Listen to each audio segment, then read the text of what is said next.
Cinema நேயர்களுக்கு அன்பு வணக்கம். வெல்கம் டு எப்படி திரை. இந்த ஷோல ஃபைனல் டெஸ்டினேஷன் பிளட் லைன் அப்படிங்கிற ஹாலிவுட் திரைப்படத்தினுடைய ரிவ்யூ தான் நம்ம பார்க்க போறோம். மரணத்துல இருந்து தப்பிச்சாலும் விதியின்படி கொடூரமான முறையில இறப்பு வந்தே தீரும் அப்படிங்கிற தீம்ல தான் இந்த படத்தினுடைய கதையை கொண்டு போயிருப்பாங்க. இந்த படம் எப்படி இருக்கு, இந்த படத்தினுடைய கதை என்ன அப்படின்னு சொல்லி பார்க்கலாம் வாங்க.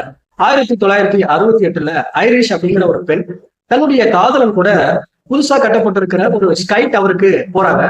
உலகத்திலேயே மிக உயரமான அந்த ஸ்கை டவரின் உச்சிக்கு போறாங்க. அப்போ ஐரிஷுக்கு ஏதோ ஒரு விஷயம் நடக்க போறதா முன்கூட்டியே தெரிய வந்தது. தன்னுடைய காதலன் தான் கிட்ட லவ் ப்ரப்போஸ் பண்ணதுக்கு அப்புறம் அந்த ஓட்டர்ல ஒரு விபத்து நடக்குது. அந்த விபத்துனால அங்க இருக்கிறவங்க எப்படியாவது உயிர் தப்பிக்கிறதுக்காக அங்கேயும் இங்கேயும் ஓடிட்டு இருக்காங்க.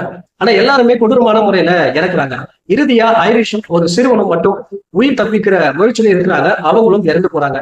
திடீர்னு பார்த்தா ஸ்டெப்பானி அப்படிங்கிற ஒரு மாணவி கண்டுபிடிச்சு பாக்குறா. இந்த சம்பவங்கள் எல்லாமே இவனுடைய கனவு நடக்கிறதா இருக்கு. அது மட்டும் இல்லாம இந்த கனவுகள் அடிக்கடி வந்து அவளை தொந்தரவு பண்ணிட்டே இருக்கு. அது மட்டும் இல்லாம இறுதியா அவளுடைய கனவுல அவளுடைய பாட்டி இருக்கிற மாதிரியான சம்பவம் வருது. இந்த பிரச்சனைக்கான தீர்வை கண்டுபிடிக்கிறதுக்காக தன்னுடைய பாட்டியை தேடி போறா ஸ்டெப்பானி.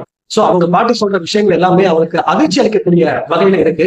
அது மட்டும் இல்லாம ஸ்டெப்பானி கண் முன்னாடியே அவங்க பாட்டி கொடூரமான முறையில இறந்து போறாங்க. தன்னுடைய பாட்டி கொடுத்த ஆராய்ச்சியை குடுக்க வச்சுக்கிட்டு தன்னுடைய குடும்பத்தில் இருக்கிற மத்தவங்களை எப்படியாவது காப்பாத்தோம் அப்படின்ற முயற்சியில ஈடுபடுறாங்க.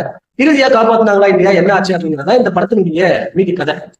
இந்த படத்தை பத்தி ஆலோசனை அப்படின்னா, 2000 ஆண்டு வெளிவந்த ஃபைனல் டெஸ்டினேஷன் படம் வரிசையில 6வது பாகமா வெளிவந்திருக்கிற திரைப்படம் தான் இந்த ஃபைனல் டெஸ்டினேஷன் பிளட் லைன். அதாவது இந்த படத்துல வந்து பாத்தீங்கன்னா ஹீரோ அல்லது ஹீரோயினுக்கு முன்கூட்டியே ஒரு விபத்து நடக்கக்கூடிய விஷயம் தெரிய வரும்.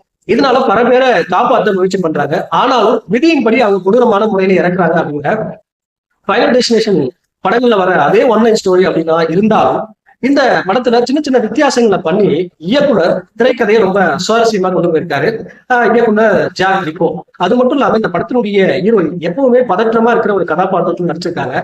குறிப்பா தன்னுடைய குடும்பத்துல இருக்கிற ஒவ்வொருத்தரை காப்பாற்றுறதுக்காக அவங்க எடுக்கிற அந்த மெனக்கெடுகள் இருக்கு இல்லையா, ரொம்ப சிறப்பாவே இருந்துச்சு அப்படின்னு தான் சொல்லணும். இந்த படத்துல வரக்கூடிய ரத்தம் தெறிக்க வரக்கூடிய காட்சிகள் எல்லாமே செம மாசா இருந்துச்சு அப்படின்னு தான் சொல்லுவோம். அதே போல ஒரு முக்கியமான ட்விஸ்ட் ஒன்று இந்த படத்துல வெளியாகும். அப்போ ஒரு கேரக்டர் கேட்கிற கேள்விக்கு ஒட்டுமொத்த திரையரங்குமே வந்து பாத்தீங்கன்னா பயங்கரமா சிரிக்குது. அது மட்டும் இல்லாம மருத்துவமனையில 2 பேர் தங்களை காப்பாற்றுறதுக்காக போறாங்க. அவங்களுக்கு இறுதியா நடக்கக்கூடிய அந்த சம்பவங்கள் அப்படிங்கிறது செம ட்விஸ்டா இருந்துச்சு அப்படின்னு தான் சொல்லணும். மொத்தத்துல இந்த படம் ரொம்ப ரத்தம் தெறிக்க கொடுத்திருக்காங்க. இந்த ஃபைனல் டெஸ்டினேஷன் பட ரசிகர்களுக்கு இந்த படம் செம ட்ரீட்டா இருக்கும். குழந்தைகள் இதயம் பலகீனமானவர்கள் அப்படிங்கிறத கூட இந்த படத்தை பார்க்காம இருக்கிறது நல்லது. அதே போல சிறந்த நடிகரான டோனி டாட்டனுடைய கடைசி படமா இந்த படம் இருக்கு. மொத்தத்துல இந்த படத்துக்கு எப்படி கொடுக்கிற ரேட்டிங் 5.3.5. அடுத்த பிரசாதத்தில் சந்திக்கிறேன். நன்றி, வணக்கம்.